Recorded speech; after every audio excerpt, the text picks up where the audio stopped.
پنجاب کی تقسیم ایک ایسا زخم ہے جو شاید وقت کے ساتھ اور گہرائی ہوا ہے۔ لاکھوں زندگیاں، پہچانیں، رشتے، سب کچھ ہی تو بدل گیا۔ جی بالکل۔ آج ہم اشتیاق احمد صاحب کی تحقیق کی روشنی میں مارچ 1947 کے ان چند ہفتوں کا جائزہ لے رہے ہیں جنہوں نے یوں سمجھے کہ واپسی کے سارے دروازے ہی بند کر دیے۔ بالکل، یہ وہ لمحہ تھا جب پنجاب، جو کبھی اپنی ملی جلی ثقافت پہ ناز کرتا تھا، وہ اچانک نفرت اور تشدد کی آگ میں جھلس گیا۔ اور یہ سمجھنا بھی ضروری ہے کہ اس سے پہلے کا پنجاب تھا کیسا۔ جی، یہ بہت اہم ہے۔ وہاں اسلام، ہندو مت، سکھ مت، ایک ملی جلی تہذیب تھی۔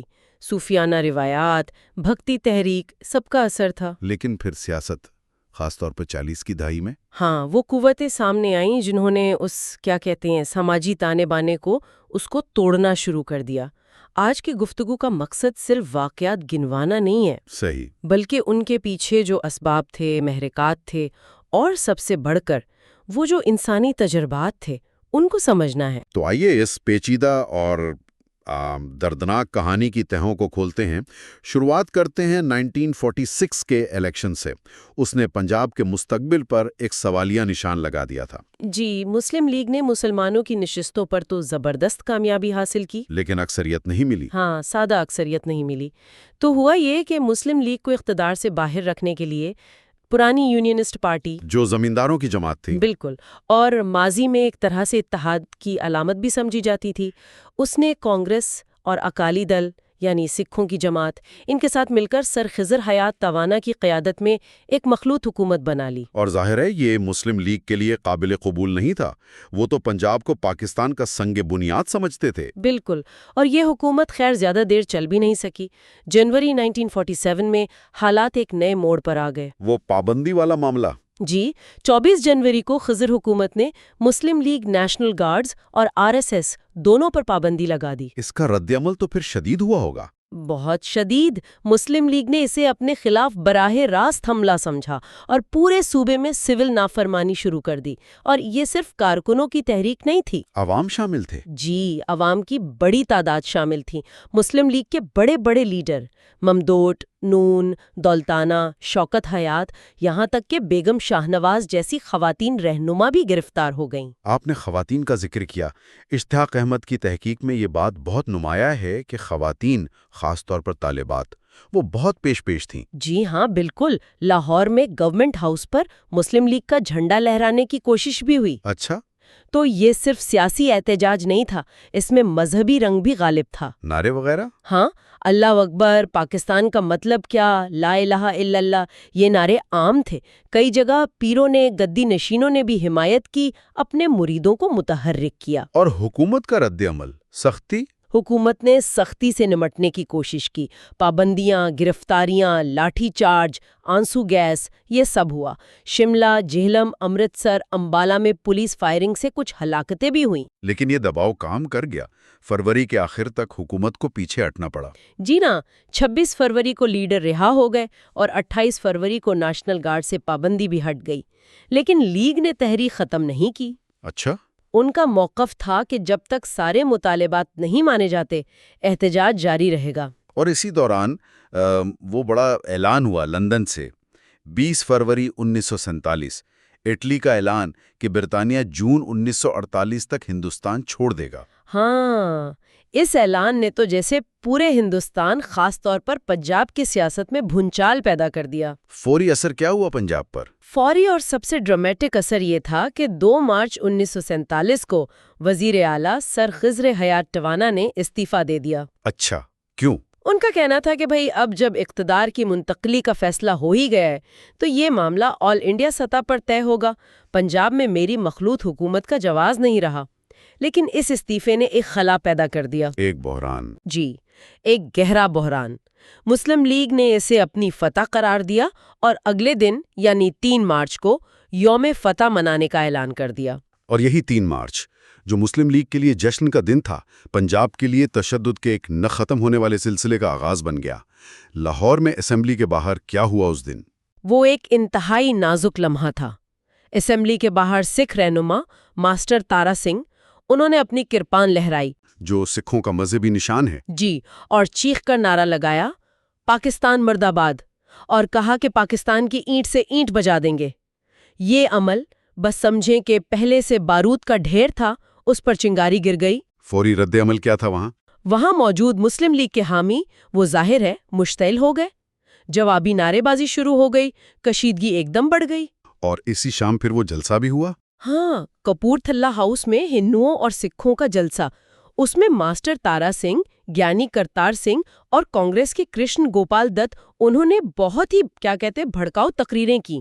اشتیاق احمد کے ذرائع بتاتے ہیں کہ وہاں خون کا بدلہ خون اور پاکستان کو کچل ڈالیں گے جیسے نعرے لگے۔ تو فسادات اسی دن شروع ہو گئے، 3 مارچ کو یا 4 کو؟ گورنر جینکنز کی رپورٹیں تو 4 مارچ کہتی ہیں، لیکن کچھ مقامی گواہ جیسے بلال بلی، ہاں یہ تھوڑا سا اختلاف ہے۔ بلال گل جو شاہ عالمی دروازے کے تھے، ان کی گواہی اہم ہے۔ وہ کہتے ہیں 3 مارچ کی شام کو ہی ہندو سکھ نوجوانوں کے جتھوں نے پرانی انارکلی کے پاس کچھ غریب مسلمان خوانچہ فروشوں پر حملہ کیا، ایک مسلمان نواب بٹ کو قتل کر دیا۔ اچھا 3 مارچ کو ہی؟ ان کے مطابق ہاں، اور فسادات اسی شام اندرون شہر لوہاری گیٹ، شاہ عالمی، موچی گیٹ میں پھیلنا شروع ہو گئے۔ بلال گل کی کہانی سن کر اندازہ ہوتا ہے کہ کیسے راتوں رات سب کچھ بدل گیا، پڑوسی دشمن بن گئے۔ بالکل، ان کے والد پہلوان تھے، ہندو دوست بھی تھے۔ دوستوں نے ہی خبردار کیا کہ جان کو خطرہ ہے، گھر چھوڑنا پڑا۔ وہ کہتے ہیں ان کا خاندان شاہ عالمی سے نکلنے والے پہلے مسلمان مہاجرین میں تھا۔ یہ ذاتی کہانیاں ہی اصل تصویر دکھاتی ہیں۔ جی، 4 مارچ تک لاہور مکمل طور پر فسادات کی لپیٹ میں تھا۔ انارکلی، رنگ محل، گمٹی بازار، بڑے تجارتی مراکز میں لوٹ مار، آگزنی، چاقو زنی۔ اور گول باغ میں طلبہ پر فائرنگ؟ ہاں، ہندو سکھ طلبہ احتجاج کر رہے تھے، پولیس نے فائرنگ کر دی، اس سے کشیدگی اور بڑھ گئی۔ سیاسی سطح پر کیا ہو رہا تھا؟ کوئی حکومت بنانے کی کوشش، امن کی کوشش؟ نواب ممدود نے کوشش کی مسلم لیگ کی حکومت بنانے کی، لیکن ناکام رہے۔ گورنر جینکنز گورنر راج یعنی دفعہ 93 لگانے کا سوچ رہے تھے۔ اور وہ امن کمیٹی؟ ہاں، ایک امن کمیٹی بنی۔ ممدود، سچر، سورن سنگھ، تارا سنگھ، گوپی چند سب شامل تھے، لیکن بے اثر رہی، تشدد رک نہیں رہا تھا۔ اور پھر وہ فیصلہ ہوا دہلی میں، جس نے پنجاب کی قسمت پر مہر لگا دی۔ جی، 8 مارچ 1947 کانگریس ورکنگ کمیٹی نے قرارداد منظور کر لی کہ پنجاب کو مسلم اور غیر مسلم اکثریتی علاقوں میں تقسیم کر دیا جائے۔ سکھ تو یہ پہلے سے کہہ رہے تھے، اب کانگریس نے بھی حمایت کر دی۔ تو متحدہ پنجاب کا باب بند ہو گیا؟ بالکل، یہ واضح ہو گیا۔ لاہور کے بعد آگ امرتسر پہنچی۔ امرتسر کی صورتحال لاہور سے الگ کیسے تھی؟ امرتسر ظاہر ہے سکھوں کا مقدس ترین شہر، گولڈن ٹیمپل وہاں ہے۔ دیہاتی علاقوں میں سکھوں کی بڑی آبادی، زمینداریاں۔ شہر میں ہندو سکھ معاشی طور پر بہت مضبوط تھے، مسلمان بھی تھے اچھی خاصی تعداد میں، اور MAO کالج وہ مسلم سیاست کا گڑھ سمجھا جاتا تھا۔ یہاں فسادات کیسے شروع ہے؟ اس میں بھی مختلف باتیں ہیں۔ ہاں، متضاد بیانات ہیں۔ خواجہ افتخار جنہوں نے اس پر تحقیق کی، وہ کہتے ہیں کہ 4 مارچ کو MAO کالج کے مسلم طلباء اور سکھوں کے ایک جلوس میں تصادم ہوا۔ گول ہٹی چوک میں بھی جھڑپیں ہوئیں۔ افواہوں نے آگ پر تیل کا کام کیا، اور دیکھتے ہی دیکھتے ہاں، شہر کا مرکزی بازار، ہال بازار، وہ آگ کی لپیٹ میں آ گیا۔ تشدد کی تفصیلات کیا ہیں وہاں کی؟ بہت ہولناک ہیں۔ شریف پورہ کے پاس ٹرین پر حملہ ہوا، ہندو سکھ مارے گئے۔ دوسری طرف شہر کے اندر چوک پراگ داس، چوک مانا سنگھ، ان علاقوں میں مسلمانوں کا قتل عام ہوا۔ اور وہ الزام کہ امن کمیٹی کے سکھ ممبر ملوث تھے؟ جی، خواجہ افتخار نے یہ الزام لگایا کہ انہوں نے مسلمانوں کو تحفظ کا جھانسا دے کر نہتہ کیا اور پھر حملہ کروا دیا۔ یہ بہت سنگین الزام ہے۔ کیا اس اندھیرے میں کوئی روشنی کی کرن بھی تھی؟ انسانیت کی کوئی مثال؟ یہ بہت اہم نکتہ ہے۔ ہاں، بالکل تھیں۔ ایک کمیونسٹ سکھ تھے، بابا گھنشام سنگھ۔ انہوں نے سینکڑوں مسلمانوں کو پناہ دی، جانیں بچائیں۔ اچھا۔ ایک بزرگ سکھ ڈاکٹرنی تھیں، بابے ڈاکٹرنی، انہوں نے بھی مدد کی۔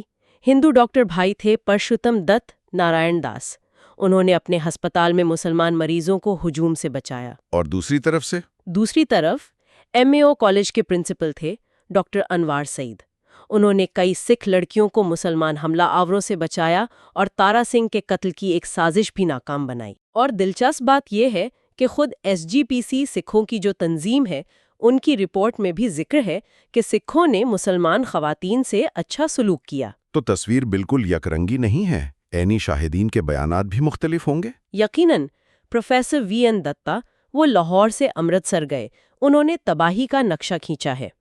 دوسرے مقامی لوگ ہیں گرچرن داس اروڑا، جگجیت سنگھ سلوجا، شیخ عبدالوہاب، ان کے بیانات کہیں تصدیق کرتے ہیں کہیں تردید۔ اور سرکاری رپورٹیں جینکنز کی رپورٹیں امرتسر کی صورتحال کو بہت سنگین بتاتی ہیں۔ بڑے پیمانے پر آگزنی، ہلاکتیں، شروع میں 100، پھر 127 ہلاک، 175 شدید زخمی۔ اب ذرا جنوب کی طرف چلتے ہیں۔ ملتان، وہ تو مسلم اکثریتی علاقہ تھا، ڈویژن، ضلع، شہر میں البتہ ہندو سکھوں کا تجارت پر غلبہ تھا، وہاں تو صوفی روایات بھی گہری تھی۔ جی، گیلانی، گردیزی پیروں کا بڑا اثر تھا، عموماً پرامن شہر تھا۔ لیکن وہاں بھی فسادات ہوئے۔ بدقسمتی سے ہاں، 5 مارچ کو شروع ہوئے۔ وجہ یہ بتائی جاتی ہے کہ ہندوؤں اور سکھوں کے جلوس نے مبینہ طور پر قائد اعظم مرد آباد کے نعرے لگائے۔ اس پر مسلمان مشتعل ہو گئے۔ چند ہی گھنٹوں میں شہر میدان جنگ بن گیا۔ ہلاکتیں؟ تقریباً 150 افراد، اکثریت ہندوؤں کی۔ آگزنی، لوٹ مار بڑے پیمانے پر۔ ملتان میں کوئی خاص واقعات جو نمایاں ہوں؟ کچھ بہت افسوسناک واقعات ہوئے۔ سیٹھ کلیان داس، جو شہر کے بڑے مخیر ہندو تھے، ان کو قتل کر دیا گیا۔ ڈاکٹر سیف الدین کچلو، مشہور کانگریسی رہنما، وہ اتفاق سے ان کے مہمان تھے، ان پر بھی حملہ ہوا، بے حرمتی کی گئی، لیکن وہ بچ گئے۔ بستی 9 ایک علاقہ تھا، وہاں بہت ہندو مارے گئے۔ کوئی جوابی کارروائی؟ RSS کی طرف سے کچھ جوابی تشدد ہوا، لیکن محدود تھا۔ کچھ مقامی مسلم لیگی رہنماؤں پر تشدد میں ملوث ہونے کے الزامات بھی لگے۔ وہاں کے لوگوں کے تجربات کیسے تھے؟ مختلف زاویے ہوں گے۔ بالکل۔ سید علی حسین شاگردیزی، جو خود پیر خاندان سے تھے، انہوں نے اپنے زاویے سے تفصیل بتائی۔ اللہ بخشا چشتی، ایک قوم پرست مسلمان رہنما، انہوں نے ذمہ داری لیگ اور پیروں پر ڈالی۔ ڈاکٹر کچلو والے واقعے کی تفصیل دی۔ اور ہندو نقطہ نظر؟ اشوک کمار کھنہ نے بتایا کہ کیسے ان کی پرامن زندگی تباہ ہوئی، لیگ کی مہم سے خوف پھیلا اور خاندان کو جان بچا کر بھاگنا پڑا۔ یہ مختلف آوازیں سننا بہت ضروری ہے۔ گورنر جینکنز کی رپورٹیں ملتان کے بارے میں کیا کہتی ہیں؟ جینکنز نے ہلاکتیں پہلے 100، پھر 188، بعد میں 200 تک بتائیں۔ انہوں نے بھی فساد کا آغاز غیر مسلم جلوس کے نعروں کو قرار دیا۔ لاہور، امرتسر، ملتان، یہ تو بڑے شہر تھے، لیکن اشتیاق احمد کی تحقیق کا ایک اہم پہلو ہے راولپنڈی ڈویژن میں دیہات تک تشدد کا پھیلنا۔ یہ کیسے ہوا؟ جی، یہ مارچ 1947 کے فسادات کا شاید سب سے خوفناک پہلو تھا۔ راولپنڈی شہر کا پس منظر بھی سمجھنا ضروری ہے۔ بتائیے۔ ڈویژن اور ضلع تو مسلم اکثریتی تھا، لیکن شہر کے اندر ہندو سکھ نہ صرف آبادی میں زیادہ تھے بلکہ معیشت پر بھی چھائے ہوئے تھے۔ فوج کا بڑا مرکز تھا، ناردرن کمانڈ ہیڈ کوارٹرز۔ اور پرانی تاریخ بھی تھی فسادات کی؟ ہاں، 1926 میں شدید فسادات ہوئے تھے، اور حال میں ہزارہ سے کچھ ہندو سکھ مہاجرین آئے تھے، اس سے بھی کشیدگی بڑھی تھی۔ شہر میں کیا ہوا 5 مارچ کو؟ تارا سنگھ کی تقریر کے بعد ماحول یہاں بھی خراب تھا۔ 5 مارچ کو شہر کے مرکز میں تصادم شروع ہوا۔ اطلاعات ہیں کہ ایک RSS کارکن نے خونی ہولی کی دھمکی دی۔ مری روڈ پر جھڑپیں، پھر ایک مسجد کے قریب ایک سکھ کے قتل کے بعد شہر میں بڑے پیمانے پر فسادات پھوٹ پڑے۔ مسلمانوں نے ہندو سکھوں کی املاک کو نشانہ بنایا؟ جی، جلایا، لوٹا، البتہ چھمنی کا علاقہ محفوظ رہا۔ لیکن اصل تباہی دیہات میں ہوئی، خاص طور پر سکھوں کے خلاف۔ بالکل، یہ بہت اہم نقطہ ہے۔ 6 مارچ اور اس کے بعد تشدد راولپنڈی، اٹک، جہلم اضلاع کے دیہات میں جنگل کی آگ کی طرح پھیلا، اور یہاں بنیادی نشانہ سکھ آبادی تھی۔ جسٹس منیر نے اس بارے میں کیا کہا؟ جسٹس محمد منیر نے اپنی رپورٹ میں لکھا کہ یہ دیہی علاقوں میں مسلمانوں کی طرف سے پہلا بڑا منظم حملہ تھا، اور اسی نے سکھوں میں شدید انتقام کے جذبات بھڑکائے، جو پھر اگست 1947 میں سامنے آئے۔ آپ نے منظم حملہ کہا، کیا یہ اچانک بھڑکنے والا ہجوم نہیں تھا؟ مطلب منصوبہ بندی تھی؟ ایک اعلیٰ برطانوی افسر کی رپورٹ کا حوالہ ہے اشتیاق احمد کی کتاب میں۔ وہ صاف کہتی ہے کہ دیہی حملے کافی حد تک منظم تھے۔ پہلے اقلیتوں کو غیر مسلح کیا گیا، پھر منصوبہ بندی سے لوٹ مار، آگزنی، اور آخر میں قتل عام۔ اور پولیس فوج؟ رپورٹ کہتی ہے کہ ابتدائی طور پر مقامی پولیس اور فوج یا تو غیر فعال رہی یا بر وقت مؤثر کارروائی نہیں کر سکی، تو یہ صرف افراتفری نہیں لگتی۔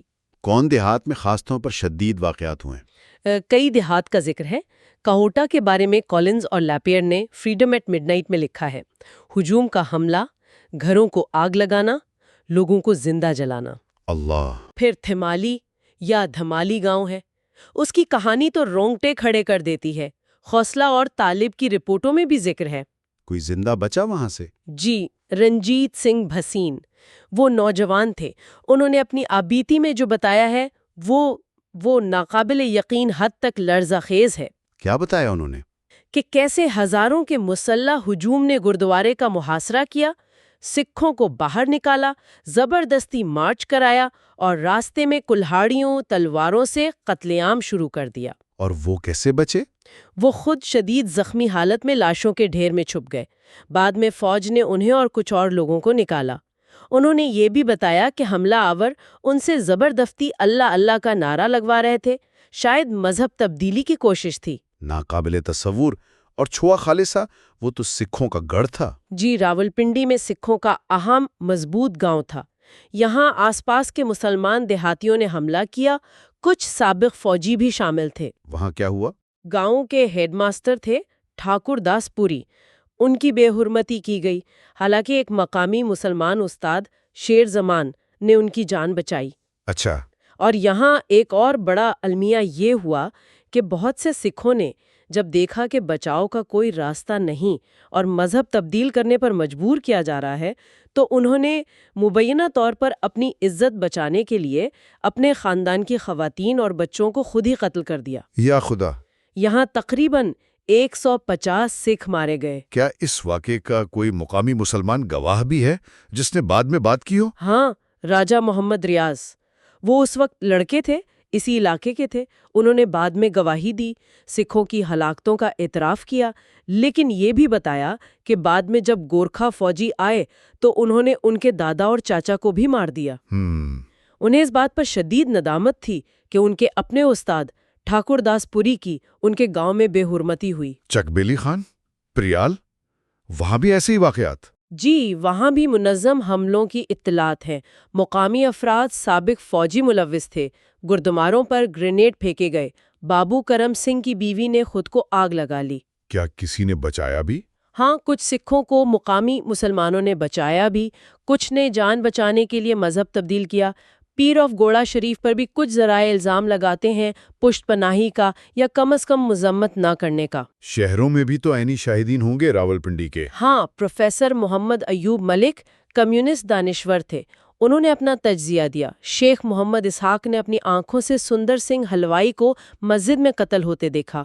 اور سکھ نقطۂ نظر؟ امر سنگھ، مدن لال سنگھ جیسے سکھ نوجوان تھے جو بچ نکلے۔ انہوں نے بعد میں مانا کہ انہوں نے مشرقی پنجاب جا کر مسلمانوں کے خلاف انتقامی کارروائیوں میں حصہ لیا۔ ان دیہی فسادات نے تو ایک بہت بڑا انسانی بحران پیدا کیا ہوگا مہاجرین کا۔ بلا شبہ، ہزاروں ہندو اور سکھ مہاجر بن گئے، شہروں کیمپوں میں پناہ لی۔ ڈاکٹر جگدیش چندر سرین نے جہلم کیمپ میں زخمیوں کا علاج کیا۔ انہوں نے لکھا ہے کہ جس قسم کے وحشیانہ زخم دیکھے وہ ناقابل بیان تھے، اعضاء کاٹے ہوئے، جسم جلے ہوئے، تشدد کی انتہا تھی۔ تو ان چند دنوں میں مارچ 1947 میں کل کتنی ہلاکتیں ہوئیں؟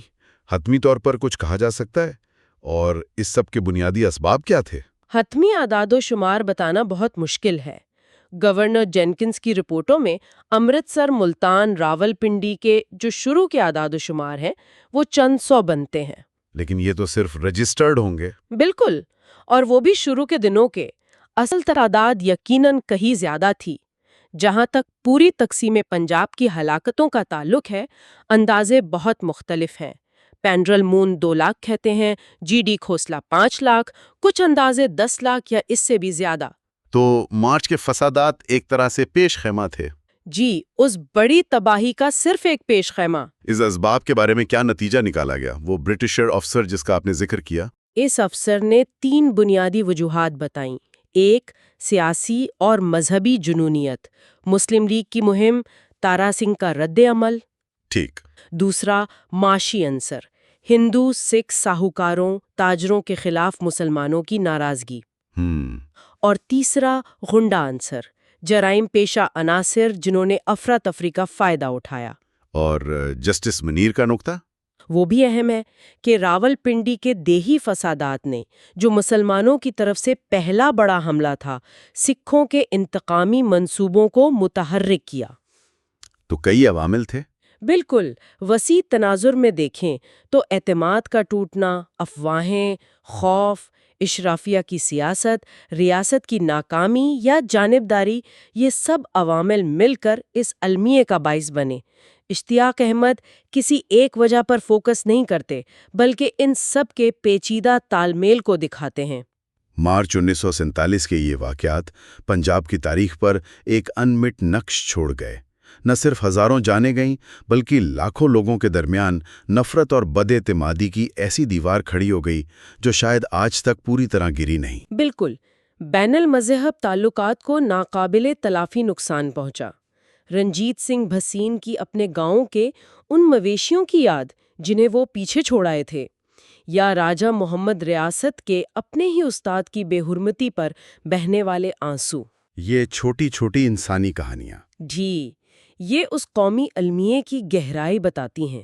اور اسی دوران باوا گھنشام سنگھ، ڈاکٹر دت برادران، استاد شیر زمان جیسے لوگوں کی ہمت اور بہادری، یہ مثالیں بھی یاد دلاتی ہیں کہ انسانیت ہر حال میں زندہ رہتی ہے۔ یہ سب ہمیں سوچنے پر مجبور کرتا ہے۔